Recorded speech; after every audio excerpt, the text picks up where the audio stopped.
I think star directors ఈ బడ్జెట్లో లోబడి సినిమాలు తీయటము ఏమో మా స్టార్ డైరెక్టర్స్లో కూడా చదలవాడి శ్రీనివాసరావు గారు లాంటి మనసున్న స్టార్ డైరెక్టర్స్ ఎవరైనా ముందుకు వస్తారేమో చూద్దాం.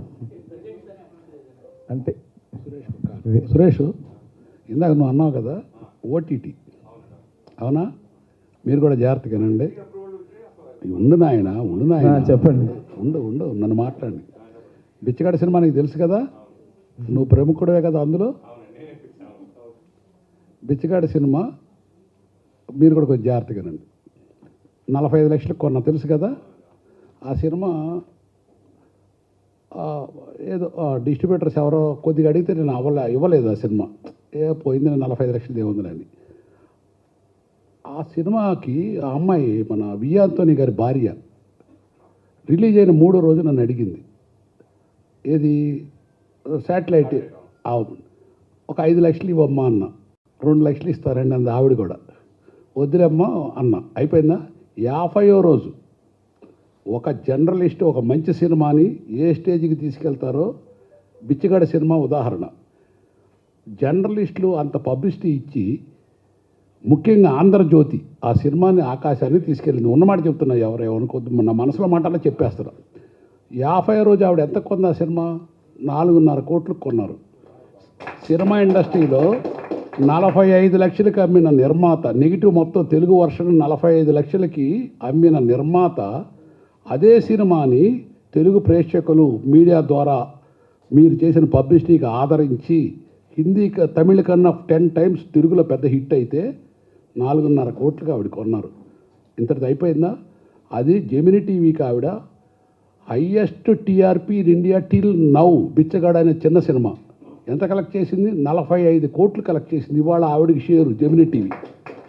మన దగ్గర నాకు 100% రాజేష్ గారి మీద, మన ఆదిత్య గారి మీద, డైరెక్టర్ అసోసియేట్ మీద పూర్తి నమ్మకం నాకుంది. దాని బాబు లాంటి సినిమాలు వీళ్ళు తీస్తారు, మీరు చూస్తారు. నేను మన దగ్గర ప్రోడక్ట్ ఉన్నప్పుడు ఎప్పుడు కూడా వాళ్ళు కొంటారు వీళ్ళు కొంటారు ఎదురు చూడకూడదు, తప్పు. ఫస్ట్ నిర్మాత అనేవాడు ఒక కుటుంబంలో ఇంటి పెద్ద భార్య, ఆవిడికి మనం డబ్బులు ఇస్తే ఆ పిల్లల్ని ఎట్లా పెంచుతారు, ఆ డబ్బు ఎట్లా సర్దుబాటు చేసింది ఇంట్లో, ఆ డ్యూటీ నేను ఇప్పుడు చేస్తాను. అందుకని నాకు 100% నమ్మ. నేను ఎవరిని సినిమా కొనమని అడగను, ఏ ఓటీటీ రమ్మని అనడం. క్వాలిటీ ప్రోడక్ట్ మాత్రమే మేము తయారు చేస్తాము. వాళ్ళు వచ్చి అమ్మితే నాకు ఓన్లీ మంచి సినిమా తయారు చేయడానికి నా ధర్మం నిర్మాతగా నేను చేస్తాను.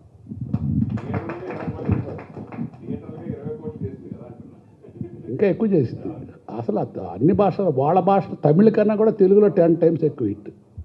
శ్రీనివాస్ గారు, మనకి చాలా ఛానల్స్ ఉన్నాయి. చాలా ఛానల్స్లో యాడ్స్ చేసి ఆ ఛానల్స్లోనే యాడ్ చేస్తేనే సినిమా రీచ్ అవుతుందనే రోజుల్లో ఆ ఏ ఛానల్స్లోనూ యాడ్ చేయకుండా కేవలం ఆంధ్రజ్యోతి పేపర్ని, ఏబిఎన్ని నమ్ముకుని దానితో మొదట వారం మీ వెస్ట్ గోదావరిలో 6వ రోజు తర్వాత అన్ని సెంటర్లు తీసేశారు. 7వ రోజు సినిమా లేదు, ఒక పెద్ద సినిమా వేసుకున్నారు. 7వ రోజు మార్నింగ్ షోకి ఆ పెద్ద సినిమా కొంచెం షేక్ అయ్యింది. మ్యాట్ని నుంచి స్టార్ట్ అయ్యి మెల్లగా గొనగటం మొదలెట్టారు. ఫస్ట్ షోకి మళ్ళీ సినిమాలు వేసుకుంటాం మొదలెట్టారు. అట్టా ఎన్నెన్నో పెద్ద సినిమాలు వచ్చినాయి.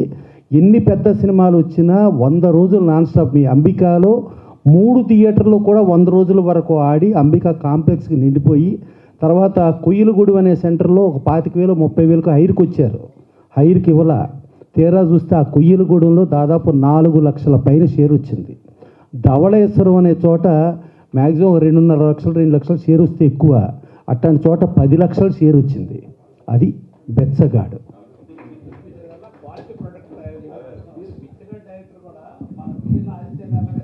మార్కెట్ డైరెక్టర్ కాదు ఆ రోజుల్లో, ఐవి శశి గారు ఆయన. అందుకని డైరెక్టర్ దగ్గర బ్రెయిన్ ఉండి ఆయనకి కావాల్సినవన్నీ మన సకాలంలో అందిస్తే ప్రోడక్ట్ మంచి బయటకు వచ్చుద్ది. అది 100% హిట్ కాకపోయినా కొంత గ్యారంటీ అయితే గ్యారంటీగా ఉంది. శ్రీనివాస్ గారు,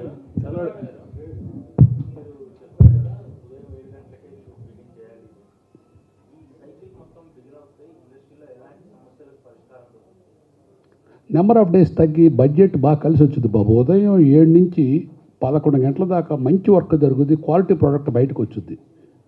అందుకని నేను మన వాళ్ళ అగ్రిమెంట్ వాళ్ళు చేసేది కూడా ముందుగానే క్లియర్గా చెబుతారు, బాబు మేము ఈ టైంలో సినిమా తీస్తాము, ఈ టైంకి చేస్తారని అన్నీ ఒప్పుకున్న తర్వాత వాళ్ళు ప్రోడక్ట్ పెడతారు. అందుకే కదా నేను డైరెక్టర్స్కి అప్పచెప్పింది బాధ్యత.